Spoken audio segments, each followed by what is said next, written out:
परम सत्कार योग गुरु प्यारी साध संगत जी, राधा स्वामी जी, साध संगत जी। आज इस वीडियो में मैं आपको दो ऐसी घटनाओं के बारे में बताऊंगी कि आप उस सब सुनकर दंग रह जाओगे। सबसे पहली घटना सुनकर आपको शायद गुस्सा भी आ जाए, लेकिन वीडियो के आखिर में दूसरी घटना सुनकर आपका जीवन ही बदल जाएगा जी। इसलिए वीडियो में आखिर तक बने रहने की कृपालता जरूर करें जी। साध संगत जी, परसों बाबा जी डेरे से सिंगापुर के लिए निकले थे और बाबा जी इन दिनों सिंगापुर में हैं जी। बाबा जी अपने किसी निजी काम से वहां गए हुए हैं जी।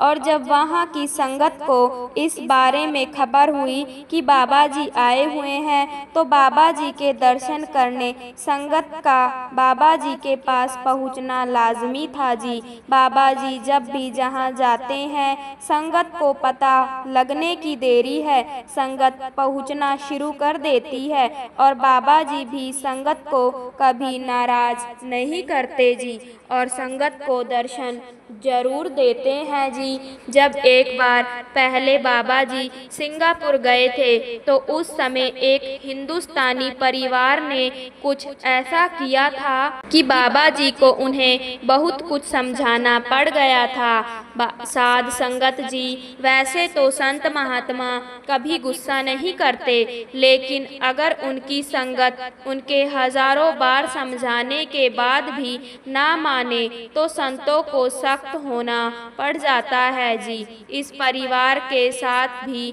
बाबा जी को शक्ति दिखानी पड़ गई थी जी। साध संगत जी, हम अक्सर देखते हैं कि मंदिरों में या किसी धार्मिक स्थान पर लोग भगवान को खुश करने की सोच रखकर नंगे पैर मंदिर तक की यात्रा करते हैं जी। कोई भगवान के लिए फूल लेकर जाते हैं, तो कोई मिठाई लेकर जाते हैं। ऐसा करने से लोगों को लगता है कि उन्होंने जो पाप किए हैं वह खत्म हो जाएंगे और ईश्वर उनके इस काम से खुश हो जाएंगे। इसलिए ऐसी सोच रखने वाले लोग अक्सर कई मील की पैदल यात्रा करते हैं और बहुत सारे लोग तो पैदल यात्रा के साथ साथ नंगे पैर भी होते हैं। जब बाबा जी पहले सिंगापुर गए थे, तो जिस परिवार की बात मैं आपको बता रही हूँ, उन्होंने भी कुछ ऐसे ही हरकत कर दी थी। यह परिवार पहले दूसरी जगह से जुड़ा हुआ था, लेकिन बाबा जी के बहुत सारे सत्संग सुनने के बाद इस परिवार का रुझान बाबा जी की तरफ हो गया था जी। और यह पूरा परिवार एक सत्संगी बन गया। और जब इन्हें पता चला कि सतगुरु इनके शहर में आए हुए हैं, तो बाबा जी को खुश करने के लिए यह परिवार अपने घर से सुबह सुबह 4 बजे नंगे पैर और पैदल सत्संग घर की ओर चल पड़ा। इनके घर से सेंटर लगभग 20 मील पर था जी। इनके पास 2 गाड़ियां थी और पैसे की भी कोई दिक्कत नहीं थी, लेकिन इनके बावजूद इसके यह सब नंगे पैर ही घर से निकल पड़े जी। और बहुत सारी मिठाइयां और गिफ्ट बाबा जी को देने के लिए इन्होंने साथ उठा लिया। यह सत्संगी तो बन गए थे, लेकिन इनकी जो सोच थी, उस सोच को यह बदल नहीं पा रहे थे। इन्हें लगता था कि अगर हम इतनी दूर पैदल चलकर जाएंगे और बाबा जी के लिए महंगे गिफ्ट लेकर जाएंगे, तो बाबा जी खुश हो जाएंगे और हमें आशीर्वाद देंगे। तो सुबह 4 बजे अपने छोटे बच्चों के साथ यह सब लोग नंगे पैर चलना शुरू हो गए और 3 से 4 घंटे की यात्रा करने के बाद यह लोग थकी हुई हालत में सेंटर में पहुंच गए। और जब वहां खड़े सेवादारों ने देखा कि एक परिवार बड़ा ही थका हुआ सेंटर के अंदर आ रहा है, तो सेवादारों ने उसी समय इस परिवार के लिए कुर्सियां लगवा दी और इन्हें कुर्सी पर बिठाया और इनके लिए चाय पानी का प्रबंध भी किया। जब कुछ देर आराम करने के बाद यह परिवार अपनी अवस्था में वापस आए, तो सेवादारों ने कहा कि आज तो सेंटर में कोई प्रोग्राम नहीं है और ना ही आज बाबा जी ने दर्शन दर्शन देने थे, तो आज आप यहाँ किस लिए आए हैं? सेवादारों की बात सुनकर परिवार थोड़ा मायूस हो गया और कहने लगा कि जी हमें नहीं पता था कि आज बाबा जी का कोई प्रोग्राम नहीं है। हमें तो कल पता चला कि बाबा जी आए हुए हैं, तो हम बाबा जी के दर्शन करने के लिए 20 मील पैदल और वो भी नंगे पैर चलते हुए यहाँ पहुँचे हैं जी। तो सेवादारों ने कहा कि लेकिन आपके कपड़ों से और स्टेटस से हमें ऐसा तो नहीं लग रहा कि आपके पास खुद की गाड़ी नहीं होगी या फिर आपको किसी तरह की पैसे की कोई दिक्कत होगी। तो परिवार का जो मुखिया था वह कहने लगा कि मालिक की दया से घर में 2 गाड़ियां खड़ी है और कारोबार भी बहुत अच्छा चल रहा है। तो सेवादारों ने कहा कि तो फिर यहाँ पैदल आने की क्या ज़रूरत थी, और वो भी इतने छोटे बच्चों के साथ। तो यह परिवार कहने लगा कि जी हमें पहले जहाँ से जुड़े हुए थे वहाँ हम सब पैदल यात्रा करते ही पहुँचते थे। फिर हमने 3-4 बार बाबा जी के सत्संग सुने और हमारा रुझान अपने आप बाबा जी में होने लगा और बाबा जी हमें अपना आशीर्वाद दे दें, इसीलिए हम बाबा जी से मिलने पैदल और नंगे पैर आए हैं और बाबा जी के लिए गिफ्ट्स भी लाए हैं। अब तक सेवादारों को इस परिवार की पूरी बात समझ आ चुकी थी कि यह परिवार कैसी सोच रखता है। सेवादारों ने इस परिवार को तो कुछ नहीं कहा, लेकिन अंदर जाकर बाबा जी को सारी बात बताई। अब बाबा जी से मिलने अगर कोई इतनी आस लेकर आए तो बाबा जी उसको खाली वापस कैसे मोड़ सकते थे जी। तो बाबा जी ने कहा कि उन सब लोगों को मेरे पास लेकर आओ। सेवादार ने बाहर आकर इस परिवार को अंदर जाने को कहा। जैसे ही यह लोग बाबा जी के सामने गए तो देखते ही सब के सब बाबा जी के चरणों में लेट गए। साध संगत जी, यह बात किसी से नहीं छुपी कि बाबा जी कभी अपने पैरों को हाथ नहीं लगाने देते। तो बाबा जी थोड़ा पीछे हट गए और बाबा जी ने कहा कि आप ऐसा ना करें। फिर इस परिवार ने बाबा जी को गिफ्ट और मिठाइयाँ दी। बाबा जी ने पूछा कि मुझे सेवादार ने बताया कि आप लोग पैदल यहाँ तक आए हो और वह भी नंगे पैर। तो इस परिवार ने बड़े ही गर्व के साथ हाँ भरी।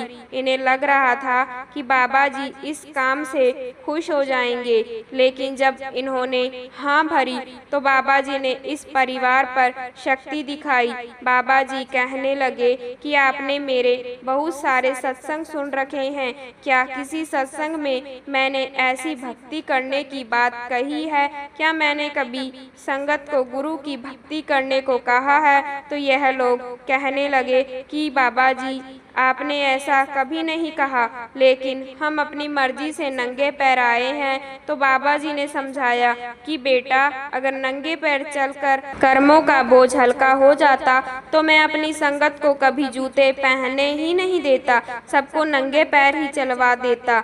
इतने सत्संग सुन लेने के बाद भी आप लोग भक्ति का मतलब नहीं समझ सके। बाबा जी ने आगे समझाया कि मेरा काम है संगत को सही राह दिखाना। मैं यहाँ संगत से अपनी भक्ति करवाने नहीं आया हूँ और कोई भी गुरु संसार में अपनी भक्ति करवाने के लिए नहीं आते। जिसे आप लोग भक्ति समझ रहे हो, इसे भक्ति से कुछ भी हासिल नहीं होगा। बहुत देर तक बाबा जी ने इस परिवार को समझाया और बाद में यह परिवार बाबा जी से अपनी इस हरकत पर माफ़ी मांगने लगा जी। आखिर में बाबा जी ने कहा कि भक्ति अपने घर में बैठकर ही करनी है, सब कुछ हमारे अंदर है, बाहर कुछ नहीं है। इसके बाद बाबा जी ने सेवादारों से कहकर इस परिवार को अपनी गाड़ी में वापस घर छुड़वाया। साध संगत जी, अब मैं आपको एक ऐसी सच्ची साखी सुनाने जा रही हूँ। इसको सुन लेने के बाद जो संगत सेवा का मौका मिलने के बाद भी मना कर देती है, तो इसको सुन लेने के बाद वह संगत खाना तो भूल सकती है, लेकिन हाथ आया सेवा का मौका नहीं गंवाएगी। साथ संगत जी, इसलिए इस घटना को पूरा जरूर सुनिए जी। संगत जी, एक बार डेरे में काम चल रहा था जी। तो उस समय उस काम को बहुत जल्दी पूरा करना था, इसीलिए डेरा मैनेजमेंट ने बाहर से 4 मजदूर बुला लिए और चारों वहाँ रोज मजदूरी करते और शाम को अपने पैसे लेकर वहाँ से घर लौट जाते।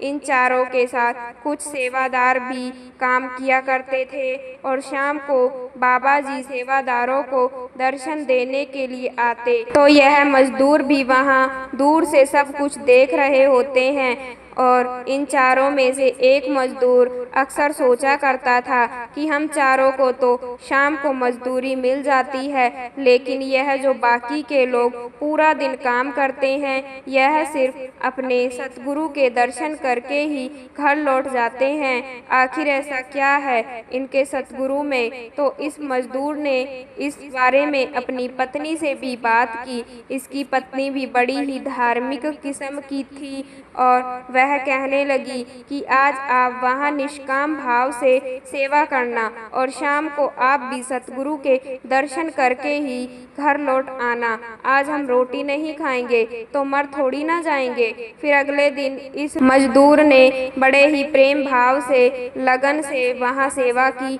और जब मजदूरी मिलने का समय आया तो इस मजदूर ने कह दिया कि वो आज मजदूरी नहीं लेगा, उसने आज यहाँ सेवा की है और इसीलिए आज वह भी सतगुरु के दर्शन पाने का हकदार है। तो जो सेवादार मजदूर को पैसे दे रहा था वह मुस्कुरा पड़ा और कहने लगा कि भाई, अगर तूने सेवा ना भी की होती तो भी तू सतगुरु के दर्शन का हकदार था।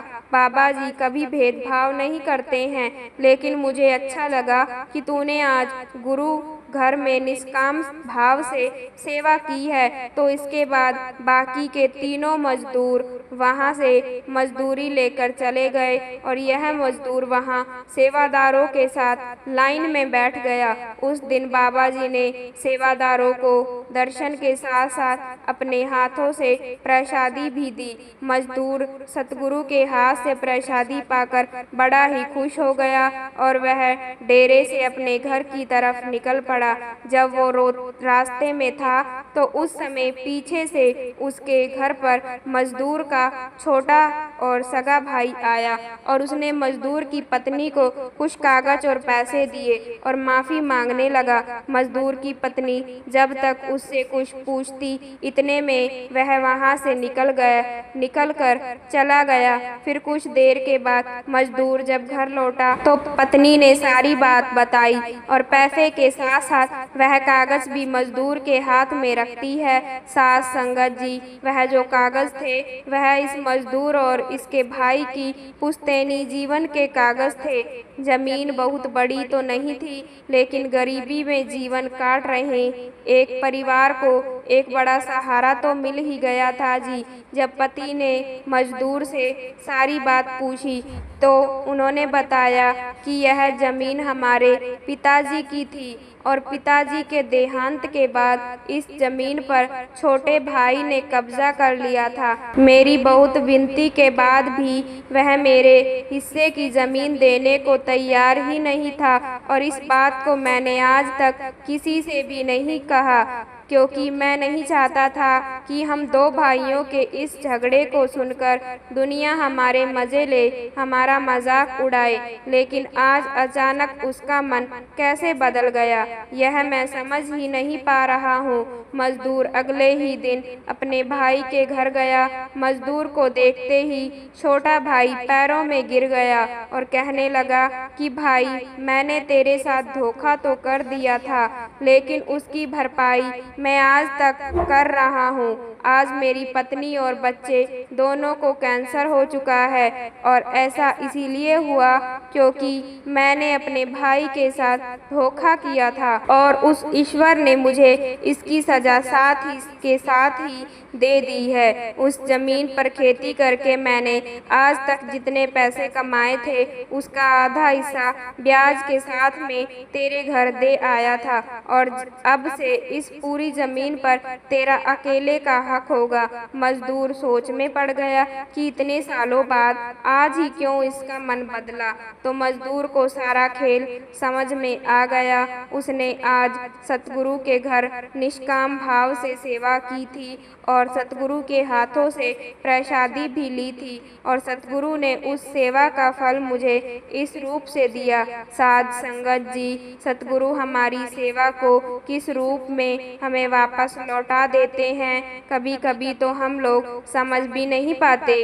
कई बार हम देखते हैं कि हमें अचानक से कोई लाभ हो गया है और जो लोग धार्मिक भावना है वह सबसे पहले उस लाभ का शुक्र अपने इष्ट के सामने बैठकर करते हैं, क्योंकि उन्हें यकीन होता है कि उनके इष्ट ने ही उन पर इतनी कृपा की है। अब हम सब सत्संगियों के इष्ट तो बाबा जी हैं, तो हमें भी हर पल बाबा जी का शुक्र करते रहना चाहिए और सेवा का मौका मिले तो सब काम छोड़कर सेवा जरूर करनी चाहिए। जो संगत सेवा पर जाती है फिर उनके पीछे के कामों को खुद सतगुरु हैंडल करते हैं। एक कपड़े के व्यापारी को सेवा की लत थी और वो 3 दिन में सिर्फ 3 घंटे ही दुकान खोल पाता था, बाकी का पूरा समय वो सेवा पर चला जाया करता था। लेकिन उस 3 घंटे में ही उसकी दुकान पर ग्राहकों की भीड़ लग जाती थी और बाकी के दुकानदार जब उससे पूछते कि भाई हम पूरे दिन में भी इतना माल नहीं बेच पाते और तू 3 घंटे में हमसे कहीं गुना ज़्यादा माल कैसे बेच देता है, तो उसका कहना था कि मेरा सतगुरु मेरे पास ग्राहकों को भेजता ही है उस टाइम पर है जब मैं दुकान खोलता हूँ। तो साध संगत जी, कहने का मतलब यही है कि सेवा पर जाकर पीछे की चिंता छोड़ देनी चाहिए, काम अपने आप बनते चले जाते हैं। साध संगत जी, इसी के साथ मैं आपसे विदा लेती हूँ। कमेंट में राधा स्वामी जरूर लिखा कीजिए। गुरु प्यारी साध संगत जी, राधा स्वामी जी।